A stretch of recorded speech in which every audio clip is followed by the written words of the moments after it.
Thank you, and welcome to the session. So the topic we're going to look at today is sustainable supply chains, and I think to put some context on it, it's like, if you think of supply chains pretty much support everything in our modern life. So if you look at the food you're eating and the drinks we're drinking here and our clothes and our iPads and iPods and things like that, it's like, each one of those things is supplied by supply chains which pretty much extend across the globe. And so they have like a huge both economic and physical footprint in the world. And they involve pretty much every industry you could imagine, everything from extraction, so mining, energy, fabrication of materials, manufacturing, distribution, retailing, et cetera. So there's an enormous span of economic activity that's associated with supply chains, and they have not only a physical impact but a social impact as well. And so, I guess the purpose for this panel is we're in a world where there are 7 billion people, and it's projected, various projections that will increase to 10 billion.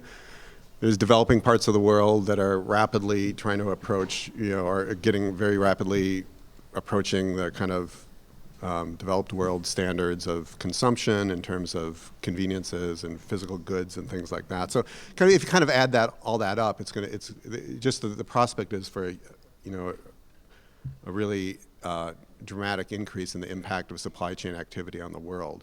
And so I guess the question that we're going to try to look at in the panel, and we have a very good group of people to address it, is really what changes. I guess the thesis we would put out here is that the current kind of supply chain activity that we see that supports our modern life is really not sustainable if you think of both the increase in population and also the increase in living standards around the world.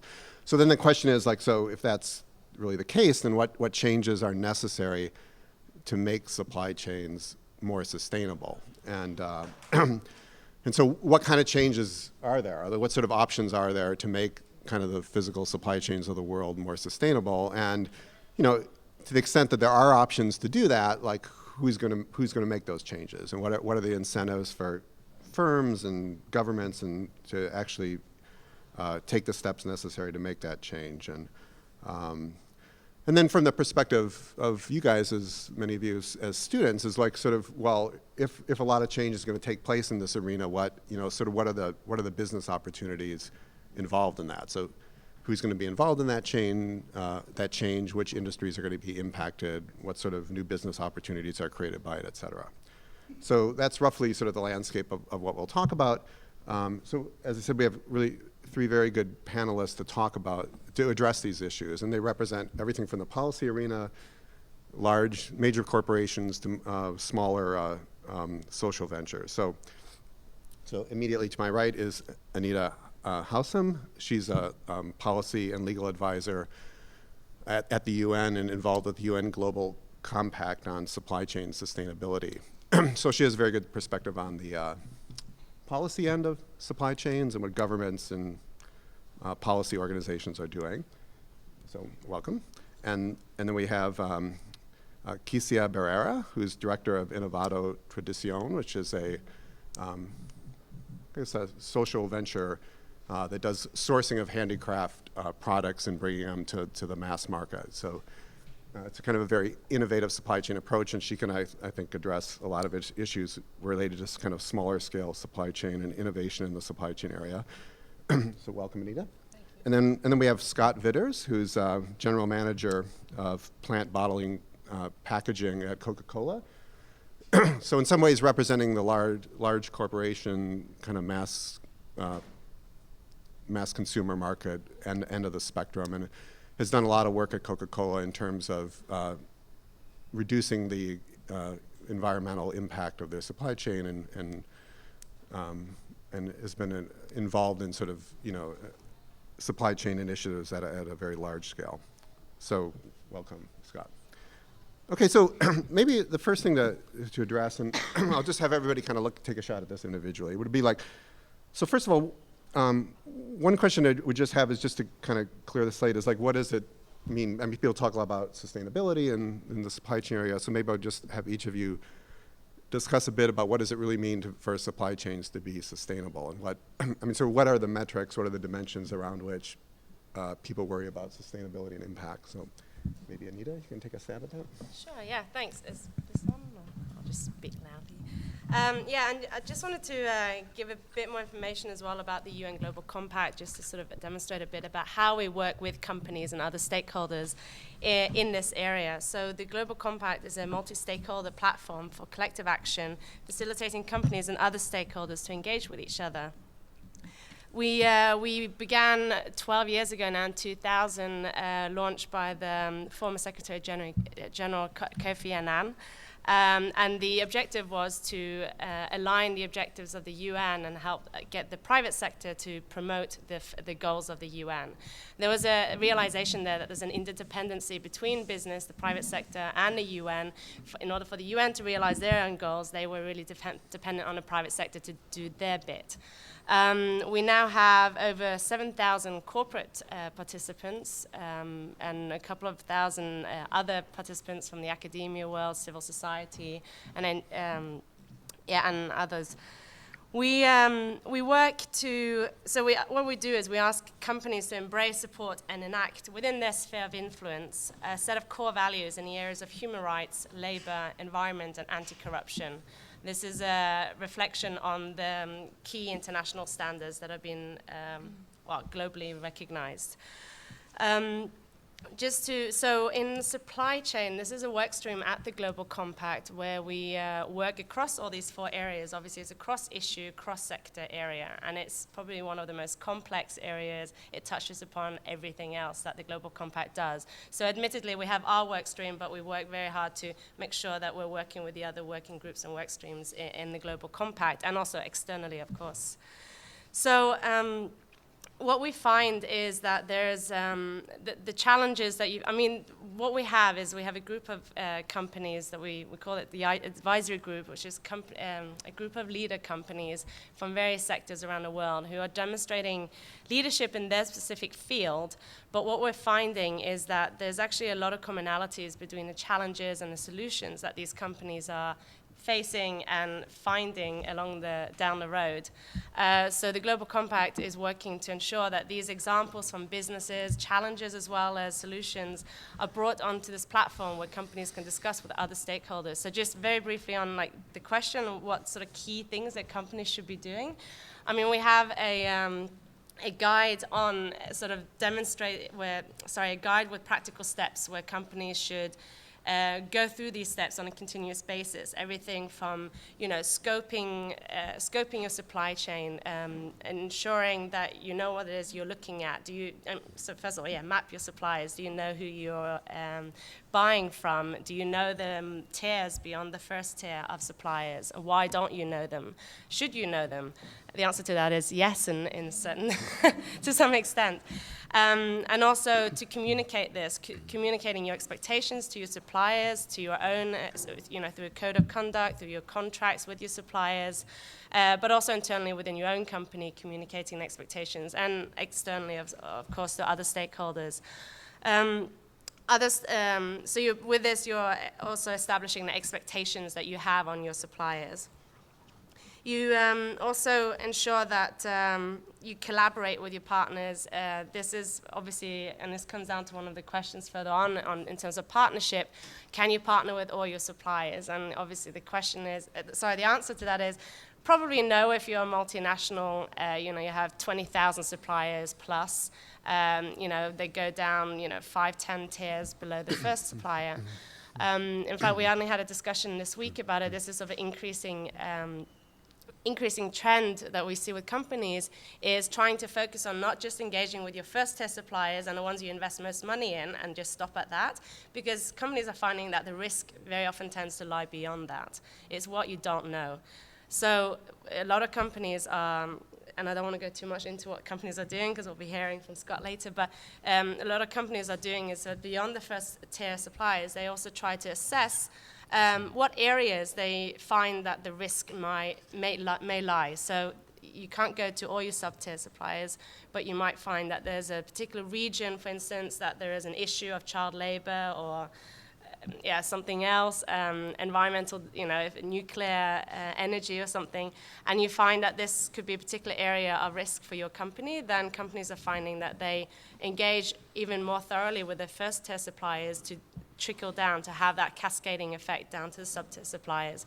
We also have companies who are actually going also to the sort of broader topic of this conference, are engaging more and more directly with grassroots suppliers and trying to diversify and to be more inclusive in the supply chain. So they're trying to break away from just going to the main suppliers, but also ensuring, and this is, this answers a bit to the competitiveness as well.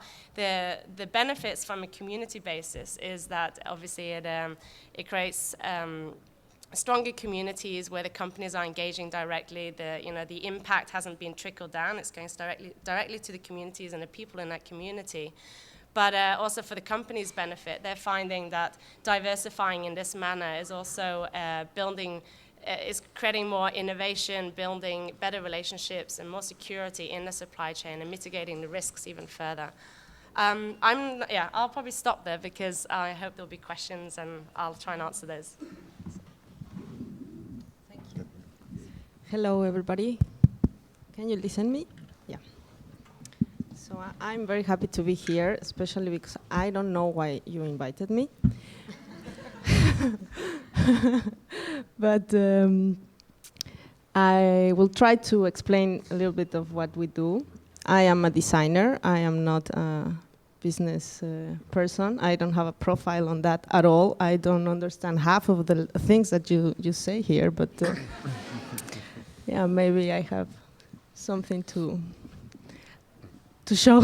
I don't know, but I am head of an organization that it's called Innovating Tradition. It's a hybrid organization that it's non-profit, which is innovating, and the commercial branch that it's 1050 degrees, a collective ceramics. And together we are dealing with the traditional pottery from Oaxaca, Mexico, in the southeast of Mexico. Who has been in Mexico? In Mexico City, or did you have a chance to move around? Mexico City? And the rest in the different villages. Good. So you probably realize it is a very complex country with a lot of contradictions where tradition and modernity are all the time together, and there's a lot of tension in between. We kind of need each other, but we don't know really how to do it. So what we are doing is that we try to approach that question from a multidisciplinary approach. So we have several areas of work that need to be done. It's like we do the dirty work, like things that nobody wants to deal with, all the externalizations that are included in a production process. We try to deal with those things. Instead of looking at them as risks or problems, we approach it as opportunities to innovate. So our areas of work are training and education, and also we do multidisciplinary groups. So we bring designers, artists, chefs, psychologists, engineers, marketing people. We need some business people, so please come. And we think all together about what's the best way to move forward our traditions, because it's not only about upgrading the commercial value, which is important because that brings income and jobs, etc. But for us, it's much more important to make cultural development and invest on cultural and symbolic development, because this will automatically create this cascade of benefits for everybody who is involved in. And the second area of work is technological development, which is it's like laying behind in traditional villages. So instead of looking at, again, as a problem, we try to become like front door or the avant-garde developers of new technologies that are not yet in Mexico, and we are now working with the kilns that run on recycled oil from local restaurants. So we get the oil directly from the kitchens. All these tacos and tortillas are very delicious, and we also take the oil and we transform it into energy. And just last week, we finished the first prototype and we run the first test, and we brought down the production cost 80%, which will give us enormous opportunity to access to markets in the global scale. So that's really good news. Still has some smell to taco, so we have to find out the way to remove that smell. So we hope to get to the border without the taco smell in the pots, but we'll tell you.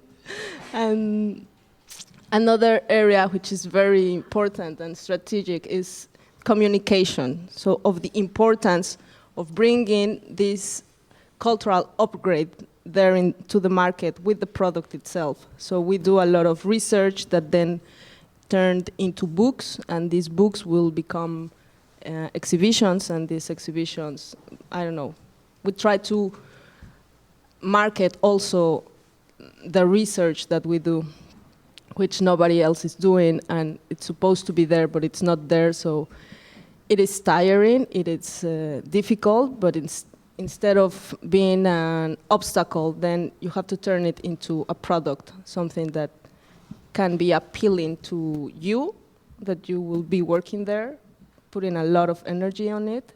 So it has to be something that really drives you to go and do and to do what you have to do. And then to the public. So then when you market the product, when the product is finished, then there's all this backup behind it. So there's a story behind, no? It's about people working together, solving the questions that nobody could answer alone. So together we are finding the ways to do it.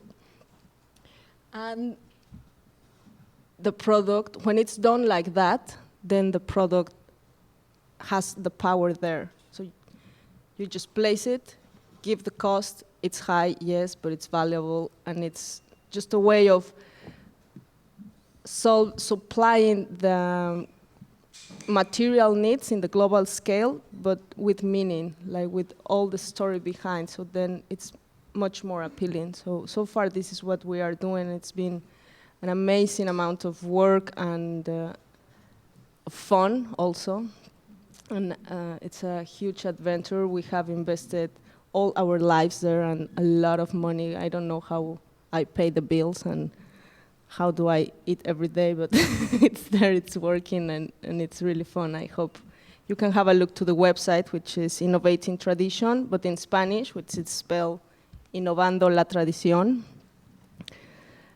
INNOVANDO, la tradicion.org. Or just my name and it will probably pop up. And we can go on later. Thank you. Well, great. It's, I've certainly been looking forward in terms of to this presentation and being able to talk with you. I've got to apologize right up front. I love to move around, so and also in terms of looking at an audience. So this will be a little claustrophobic for me in terms of sitting down. You might see me starting to pop up. And then I also have to apologize for the marketing commercial. Leave it to a large marketing company to run a commercial on you right in the middle of the presentation. But we'll move on even with that thing sitting down there. I thought the introduction was great in terms of my work as the business lead of this exciting innovation program called PlantBottle. I should say that I've been working at the Coca-Cola Company now for 15 years last week. Most of that time has been in the supply chain space, really driving our packaging innovation and sustainability work. globally for really the last 10 years, and before that within the North America marketplace in itself. And then had the opportunity before that working as a consultant for EPA on green and lean supply chain initiatives into the marketplace. What I had up there is in terms of having had opportunities to go and talk to different audiences, what I've noticed at times is that a lot of people are familiar with our company, but when you start to ask some additional questions, how familiar they really are about how we operate, and I think really in terms of setting the stage for a discussion like this on supply chain, there often are some gaps, and it's helpful perhaps just to clarify, and I've often used a slide that I had up there of kind of Coke by the numbers, if you will. And if you saw the first number, if you got in here early, was the number of 15, and that's, we have $15 billion brands around the world. The second number was 206. That's the number of countries that we're operating in fact, more countries than the UN around the world. Then, and here comes your marketing ad for you again. We're now 126, not 125 years old, so you'll know the age of the company. The next number up there was 3,500 in terms of product offerings that we have around the world. And then it was 700,000 employees, 20 million customers, 1.8 billion servings a day.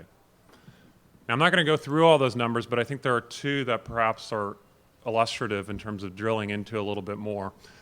One was around the 3,500 different product offerings. I think for a lot of people that might be surprising.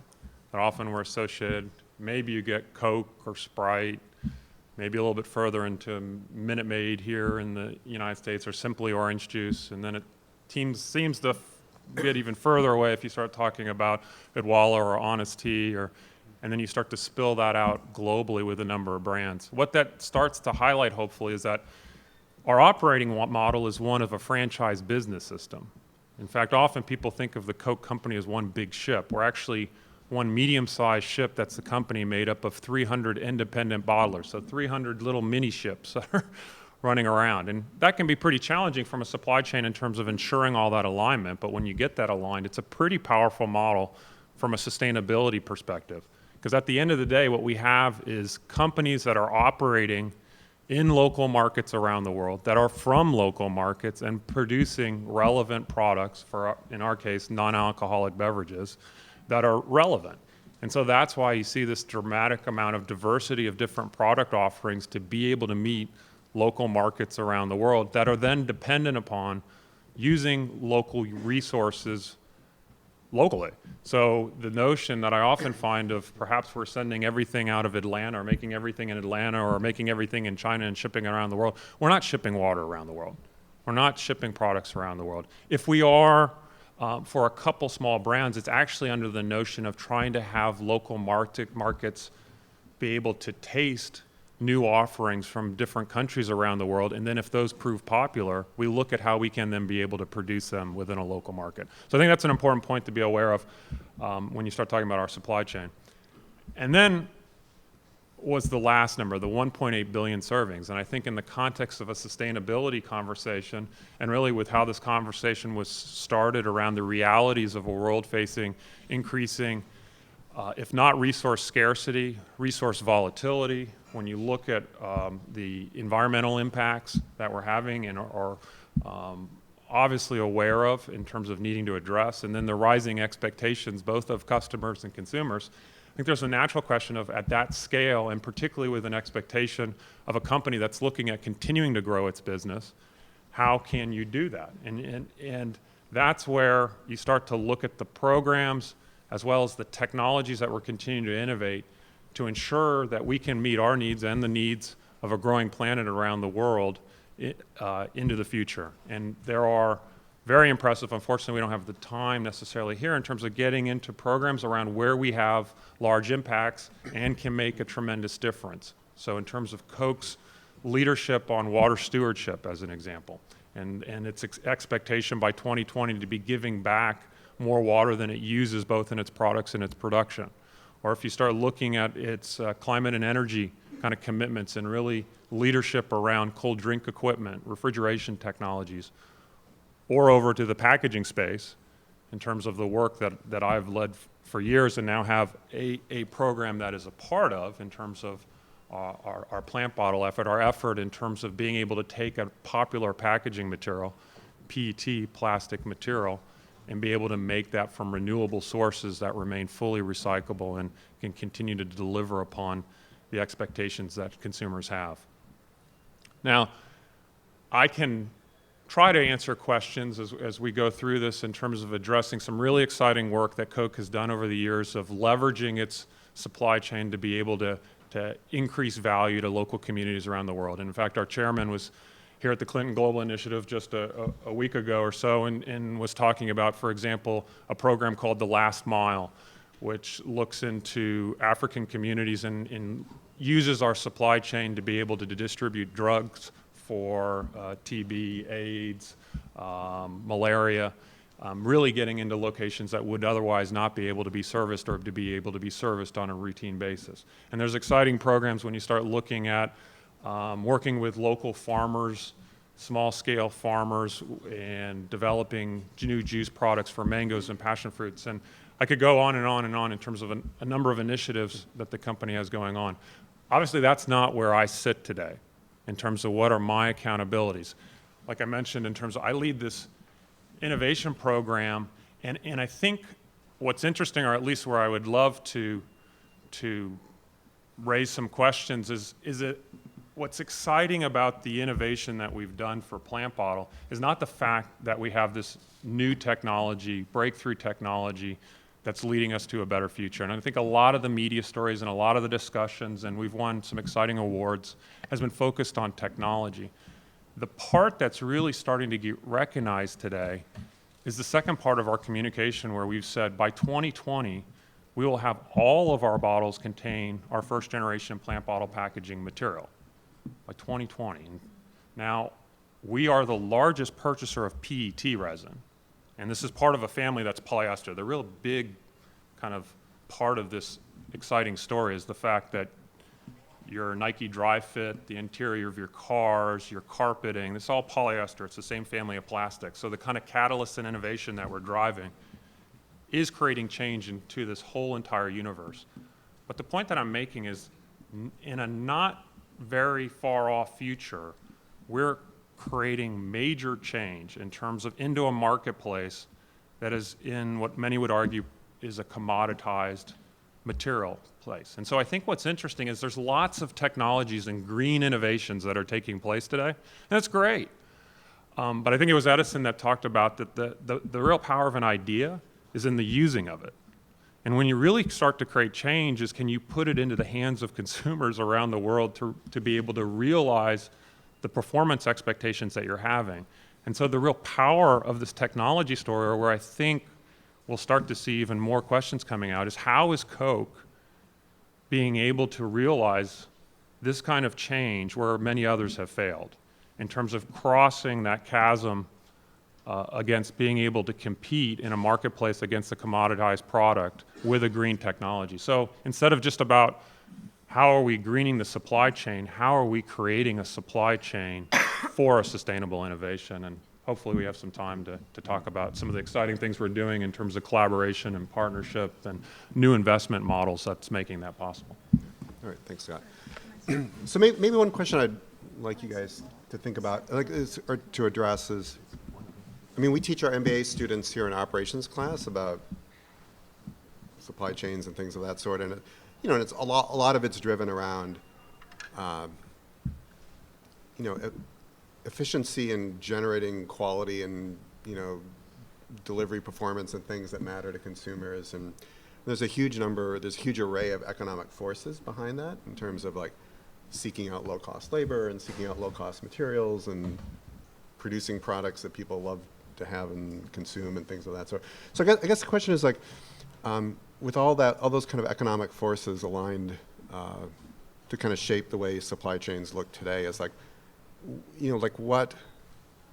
where do you guys, from your perspective, see dramatic changes taking place? And I'm thinking of things like what you guys both mentioned about the structure of supply chains. Now they span everything. They're all over the globe, and we drink water from Fiji and things of that sort. So is that going to be radically, I mean, in a world where energy prices maybe could skyrocket and things like that, are there going to be like fundamental changes in like the structure of what supply chains look like? Are there going to be like fundamental changes in the sorts of materials that people look to build products? You know, things about the processes that are used to produce products and supply them and things like that. And so like, I'd just be curious on your comments on what sort of innovations around that structure, materials, process you guys are seeing. Maybe with Anita starting. Well, just from our perspective, what we're seeing is not necessarily that the structures are changing so much, but awareness of the structures is increasing. And what I sort of failed to mention earlier as well is in the steps that we encourage companies to take in order to adopt sustainable supply chain management systems is to always include good governance, transparency, and engagement into each of those steps. And these are always key. Another one is also collaboration. So what we've seen in the last 10 or 20 years as well is that companies are facing the challenges of complexity and magnitude by collaborating with other stakeholders, but also with other businesses, and uniquely also with businesses in the same sector who actually are their competitors. And they're finding more and more advantages of sharing a certain amount of data and information, using the same suppliers or dealing with suppliers that might be challenging in a collective way so they have more pressure on the suppliers. So that's sort of one thing. Another thing that's changing globally now is also the expectations. Consumers, I think consumer demand is still a bit of a topic for discussion. A lot of people like to say that there is more consumer awareness and more demand and having more sustainable products, but ultimately, based on surveys I've seen, consumers will still buy the cheapest product or the best product, so they won't pay more for a worsened product that might have been more ethically developed, etc. But that doesn't mean that there's not pressure for so the actual changes are happening a lot within the companies themselves, where they're seeing the benefits from a sort of value creation point of view, and also from a reputational point of view, to take on new methods of ensuring that the supply chain is, first of all, not sustainable, but also ethically run or ethically driven. Another driver is actually governance, regulation, and international standards. I mean, one of the questions that we had in the sort of session description here was whether there's any trade-offs between social impact and profit for businesses. And only last year, the UN Human Rights Council unanimously adopted the guiding principles on business and human rights. And this explicitly says as well that companies must avoid infringement on human rights of others and address adverse impacts that may occur in their own company, but also in their supply chain. So they're saying that also you can do no harm, and if you do break it, you have to fix it. So you not just have to fix it, but avoid that it happens in the future. And the Global Compact actually goes a step beyond that and encourages companies to have to promote sustainability and have more of an active way of working. So we ask that they not only minimize the negative impact they have on their stakeholders and communities, but also that they maximize the positive impact they potentially have. So we're seeing an increasing amount of companies that are taking not just business case perspective to see that the way that they run their supply chain is having a benefit in the communities that they're being developed, and this is having a positive effect further up the line, so to speak, to the end product. So it's a product that consumers are happy with, it's a product that is complying with international expectations and standards as well as national regulations. And it's also a product that's creating better work conditions down the supply chain, healthier workers, more sustainable workers in the future. I can list a number of examples of this, of having a healthy workplace will obviously minimize sick leave, for instance. It will also allow women to come to work if you offer, for instance, kindergarten there, etc. So these are sort of different sort of steps that we're seeing, and more companies are realizing this, the value of that. And obviously the challenge we have now is just to make sure that this is being mainstreamed, to scale up this, so that, especially for SMEs as well, 50% of our participants or more are actually SMEs, and they're the ones that find it challenging to sort of invest their resources into looking into this. So I think the lesson that we're learning from our companies is that the first steps are actually not that hard to take. You just need to see what other companies are doing, and that's very much the ingredient, or the way we work, is to have like peer comparison, having companies explain what they've been doing and what they've learned from it, the wrongs as well as the rights, and working with the other companies so that they can make this, not the same mistakes, but find the same solutions. So Kythzia, actually I was going to ask you in particular, because your organization, it's sort of like bottom-up, grassroots, kind of collaborative supply chain, and kind of very different than Coke, which is a big multinational. And so I'm just curious if you see like more potential for like supply chains that are organized around local producers and growing up from the bottom-up kind of approach. Yeah, definitely. Like in Mexico, at least, I think it's a very good.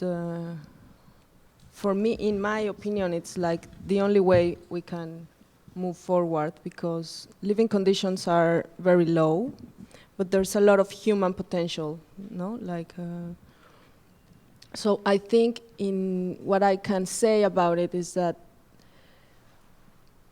it's about building a project or our organization that lasts, that can, like stay there for the long term, with positive impacts for everybody who is participating in it. So I think in social innovation, it's where are the most important breakthroughs or challenges, because we need to work together, and this is clear in Mexican society because of the context, but I think it's not different from other places in the world, where like we build a system that it's very individualistic, no? And it's maybe taking us to a place where we don't want to be.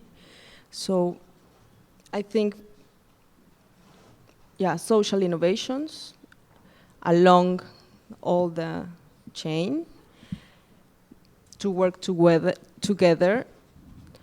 Important partnerships, it's also something that we have to look at, but not partners that look at you as a client or that you look at them as clients, but partners that are willing to take responsibility of a chunk of the world, or of the problems of the world with you. So you can really count on them, and they can rely on you for the things that each of you know how to do. So that's very important. Partnerships with this approach, no? Like, another thing it's important from the management point of view, it's that you always have to take a step back to think if what you are putting in the market, or if what you want to do at any point of the chain, is it really necessary? Like, if it's really necessary to invest, to put all these things there, to make all this adventure, to put this product there, to whom are you benefiting and why? Is that something that has an impact not only on your profits, but like on others' life, like. And I think also we have to think very wisely about the resources and about the time that we have to make this shift. So we have to be very strategic to make models that can be replicable, not only scalable, but replicable, to be able, and replicable, not for your profits, but to bring this technology or policies to other places to benefit more communities. So little by little, these small communities that are working in this new scheme or models or systems will be connected and then little by little in the long term, we will see the change and we will see the shift. At least that's my understanding, or that's our goal in Mexico. We are working with pottery and with crafts, so this is the only way to go. They have a lot of knowledge of how to work together, so we are also learning with them, and that's also important to place yourself in a ground where you don't know the answers, so you have just to put questions there and work together to answer those questions, and then connect those communities. I think that's what I can say about it. Maybe just real quick, I mean, from my observation of three kind of key changes that are taking place within supply chain today. Obviously, it was alluded to in terms of greater transparency, and I think the interconnectedness of the world and the fact that you can have one small company far back in your supply chain that does some action that then gets brought back to your brand and does a tremendous amount of damage. And with a company that Interbrand just named Coca-Cola as the #1 brand, I think for the 13th consecutive year, $70 billion brand, you can destroy a ton of trust in a hurry through having those kind of activities, which is extremely damaging to your market capitalization at the end of the day. The second thing I'd say is just a growing realization finally, and for those of us who've been plowing away in the sustainability community within the supply chain and those that drive productivity in business, that waste is a signal of inefficiency, inefficiency is a signal of cost. Fundamentally, a lot of what we're doing, whether you're talking wasted materials, water, energy, is driving out costs from the value chain. Somebody's paying those costs, someone throughout the supply chain. An LCA, a life cycle assessment, basically is a tool to help you identify costs through the value chain and figure out who's paying, and then identify how can you be able to reduce that cost. And it's great to see, and hopefully business schools continue to teach in terms of the two sides of the same coin of which that's working against. And then the final thing in terms of related to money, and then just in terms of the challenging economic times and the realization that in many markets there isn't the kind of money available that was perhaps in the past. And if you look back to a program like PlantBottle, 9 months into this program, we had a breakthrough technology that, in terms of a patent position and getting people to be aware around what it is, and we went to our chairman and said, now we want to start giving it away. And you can imagine kind of the reaction in terms of, well, why would we do that? And it was saying, we've got to think through this differently. Ultimately, we've said that we want to enable this into changing the entire marketplace, for one, but fundamentally, to be able to build the supply chain out faster, if we start to enable other companies to be able to have it, it will have other suppliers be freed up from saying, oh, am I going to be dependent on one company, to be able to get the capital to be able to make the kind of investments that ultimately lead us to the kind of cost model that we were looking for and accelerate the innovation even faster. And so it forced us to think differently around what is winning within this space. That winning to us was about being first and market leadership and positioning us longer term for having a competitive cost advantage, but ultimately it also meant enabling others like if you see your Heinz ketchup bottles today sitting on your table, you'll notice that it has PlantBottle Packaging material from Coca-Cola that's in that package. So maybe let me just ask one more question, and maybe then we can kind of open it up for discussion. But so maybe it's kind of a two-part question. So one is just what do you see precipitating the change? I think, like Anita mentioned, that there's not a lot of evidence that consumers maybe are that willing to choose a product simply because it's sourced and produced in a sort of ethical, sustainable manner. And then there are obviously like some of these cost and business risk reasons for making these kind of transformations. But will it take more than that? I'm thinking of things like, will it take like regulation, like the Lacey Act or something, where corporations are held responsible for sort of certain inputs that they could be sourcing from anywhere, so that I mean, is it going to take like regulatory change, or you think the economic forces alone will drive companies to do this?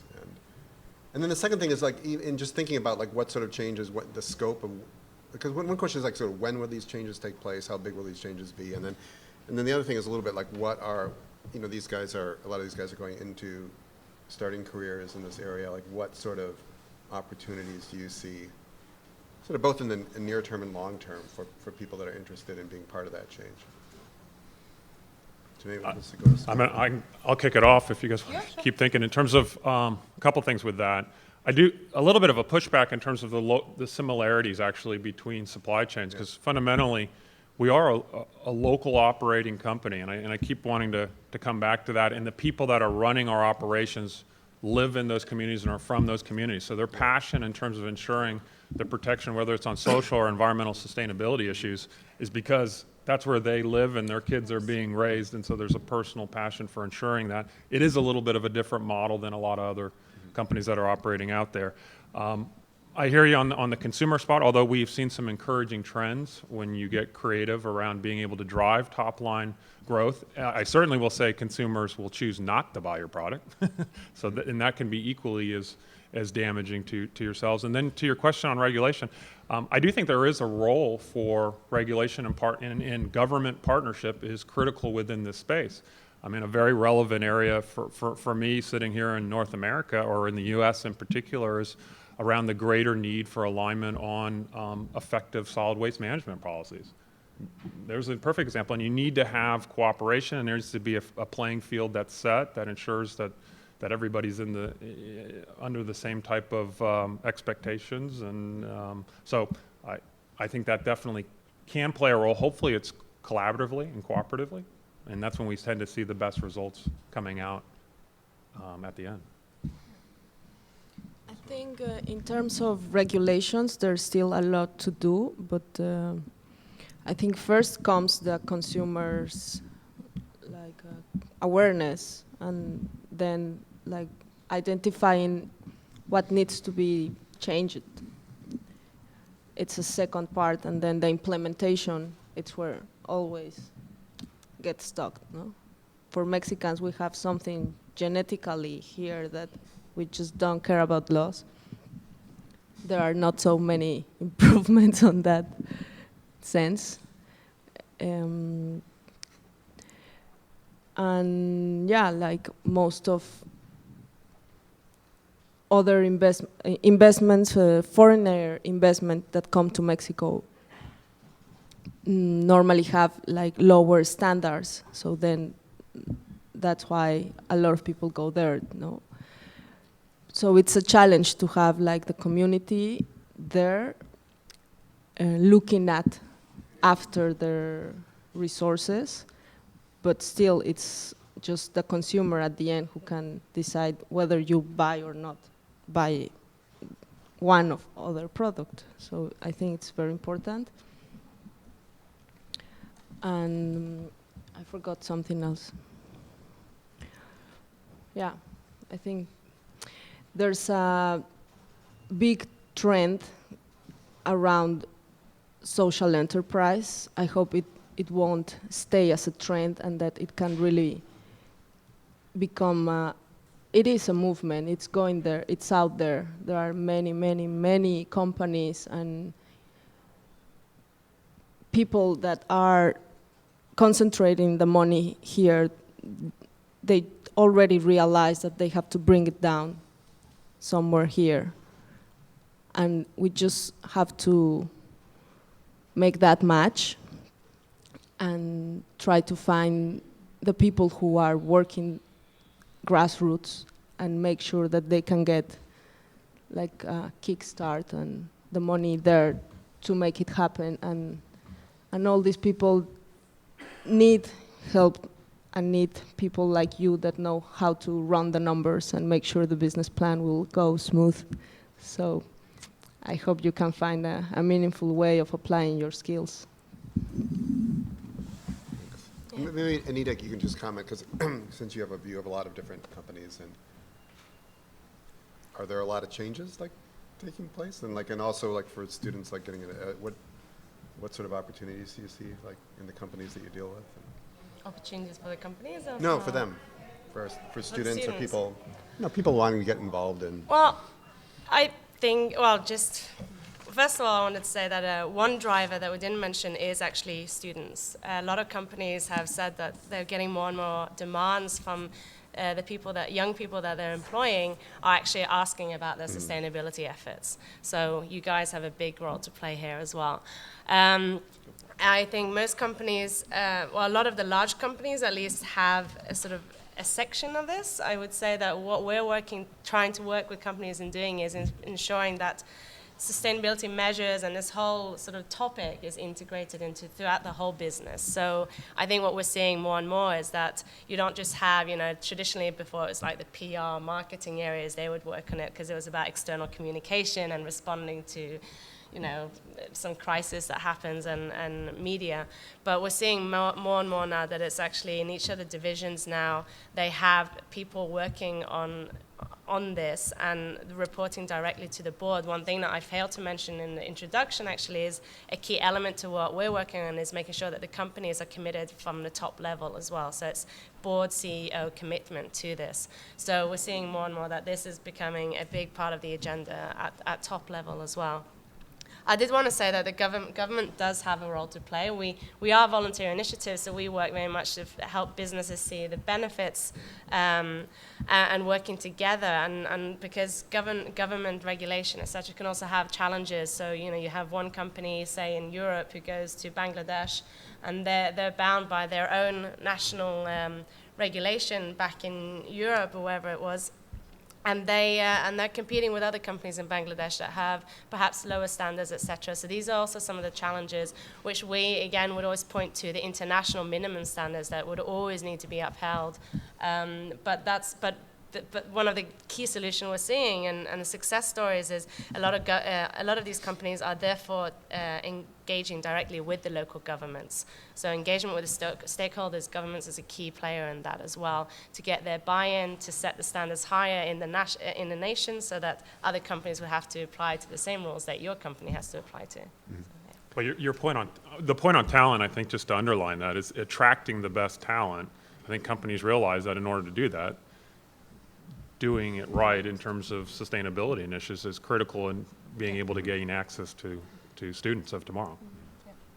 All right, so I think I'll open it up for questions now. Yeah, go ahead. I've got one question, and excuse me if it's a very specific government lens. My name is Rick Fernandez, and I work for the New York City Office of Emergency Management. And I was wondering, are sustainable supply chains more durable relative to more traditional supply chains when it comes to things like continuity of operations and shocks to the system from either man-made or natural disasters? So more robust, sort of. Yeah.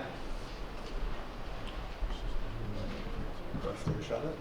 I mean, my question is this. I mean, if there's a sustainable supply chain and it can't survive a shock, and it's off the system, and they're from a competitor company that doesn't have a sustainable supply chain, they're going to eat up that market space for the time that the sustainable supply chain gets back online, right? So it seems to be it's not just economic or social sustainability, but also Yeah, no, and that's a great point. It was always one of the concerns when you started talking about carbon labeling. You know what I mean? It's what happens if you had a disruption in your supply chain, and then suddenly you had to go, are you going to stop producing to keep the label that's on your pack, and then risk an FTC compliance, or are you going to go to another industry down the street? I think to the point gets to some core principles working with partners to have in collaboration with across industry, and where you need to be trying to create this kind of change and having standards that's not just applied to your company, but how do you recognize that in many cases this is not a competitive advantage per se, that it's something that needs to be applied across everybody, and how do you work collectively to ensure that gets done? That's why we participate within the Global Compact and other partnerships as well. And just taking the other way around, what we've seen is companies going on and trying to work on sustainable supply chains because they've had a crash, or however you formulate it. So I mean, all the companies that started this, so to speak, you know, the Gaps, the Nikes, and all this. I mean, this is like in the 90s when you had the labor violations in the supply chain, and it was these are the companies, and you know, and these are the leaders now in the area. These are the companies that other companies in other sectors, in fact, are looking towards because they learned from the mistakes they made. I mean, I'll give you a real case in point with the program that I'm on right now, is that the biggest concern for us moving into renewable materials was, well, the obvious fact that agricultural materials aren't inherently good for the planet. Water, energy, I mean, you can go through the list and a guiding principle for us has been not impacting food security and being able to demonstrate tangible environmental and social performance. So we've been very careful with the selection of plant-based materials that's used and how we're continuing to expand that program. Now, as we look to the future and we're building the supply chain out that's bigger than us, it raises the question, can somebody else suddenly start to come into this space and not have the same due diligence and perhaps even get a cheaper pricing because they use something that isn't sustainable? So what was, in terms of our response, was that? Well, working with nonprofits like the World Wildlife Fund and others, and the academic community, we've created a Bioplastics Feedstock Alliance that's creating governance standards within this space that builds upon work that we've done, for example, in the sugar industry around environmental and social certification of sugars. But being able to bring transparency and exposure into the space, inviting in competitors and other industry partners that are interested to be able to ensure that those kind of competitive concerns as well as just in terms of continuity concerns are addressed.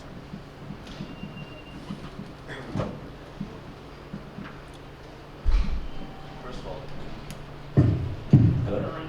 Thank you. This has been a really wonderful panel. I really appreciate all of your thoughts. My question is to you, Scott. I'm wondering, as you have gone in here, someone who's responsible for short-term profit, long-term profit to shareholders, how have you sold some of these initiatives? The spreadsheets, the MVP, is it just kind of more of a sustainability feeling in general? And do you have advice for those of us who like to enact similar reforms in our future employers as to how we might help some of these issues?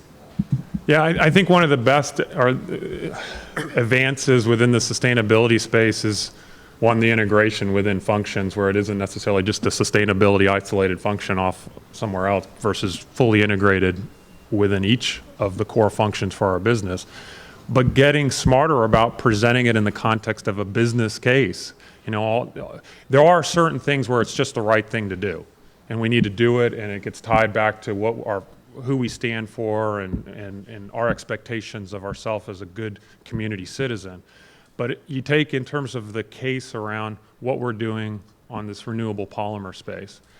It should come as no surprise in terms of anybody who's been to the pump, the volatility within the fuels market. And so what we had to find is a technology that in the time horizon that we expected, that we could reach in terms of putting ourselves in a potentially a better cost position by moving to renewable material. So it's very business grounded. But we really recognized that meant in the short term there was investment cost. Today, if you buy a Coke or a water or whatever with PlantBottle Packaging, we're covering that cost. That cost isn't being passed on to you, but we view it as an investment cost. And right now, we're really leveraging the technology around seeing how do consumers respond to environmental aspects of it, looking if there is top line growth opportunities with different brands. And we're learning. But at the same time, it's against an investment strategy around better positioning us for our cost of goods, looking to and it improves on the environment. So the value drivers of differentiation, cost competitive, and potentially marketing differentiation into the as well is what made it a compelling transformational business case for someone like the chairman. And that's what within each aspects of the programs that we're driving, of what we're prioritizing, and ensuring that we're focusing on the things where we have the biggest impacts and can make the biggest difference. I mean, it is interesting how often I see companies or environmental teams that are just on little slithers of things that are so irrelevant to their company. And it's like, great, but you're over here. What are you doing over there? And coming up with new solutions. Okay. Yes, I work for SAI, and a lot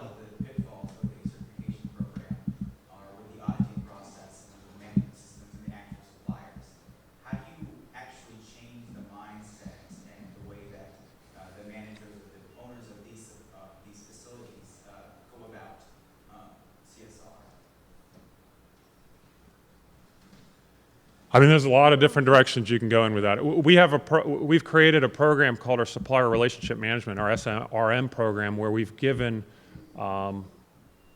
it is a closer working relationship with those that are committing to the kind of sustainability commitments and expectations of where we want to go. So we have created a special reward, if you will, or incentive in terms of those wanting to work within that space.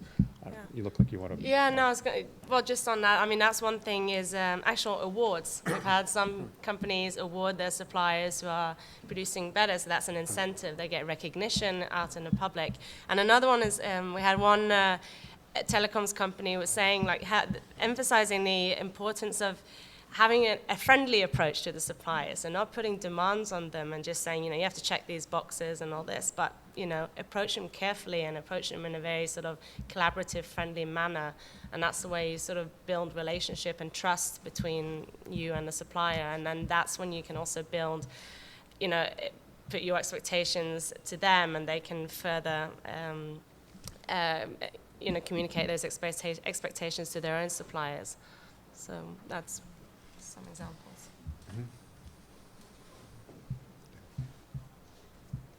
Hi, I'd be interested to hear from each of you, if you were to sit down with a budding social entrepreneur who really wants to make their supply chain sustainable, what one or two really key factoids, ideas you would pass on to them as you would?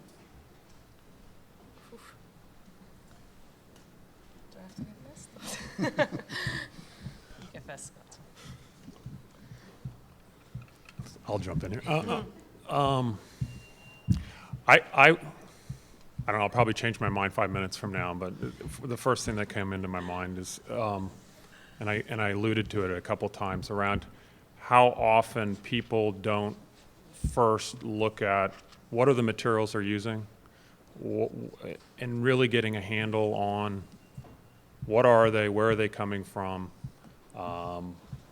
In that simple step alone, I'm constantly surprised with how few businesses actually are looking back at what's called a bill of materials in a material space or across their whole supply chain, and having a good understanding then what does that mean in terms of where are they truly having the impact, to then start to focus on where should we be prioritizing and focusing based on not only in terms of improved environmental or social sustainability issues, but also where can you enhance the competitiveness of your business.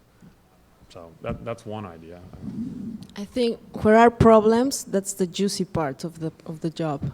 So you have to be able to turn it into a competitive advantage, and there are many ways. So you just have to, go for it and approach it from there. No, as an entrepreneur, you have that mindset always. Like, how can I move forward? So sustainability is a way, but there are many. But I think this is the one that has more visibility now, and that has more possibilities to be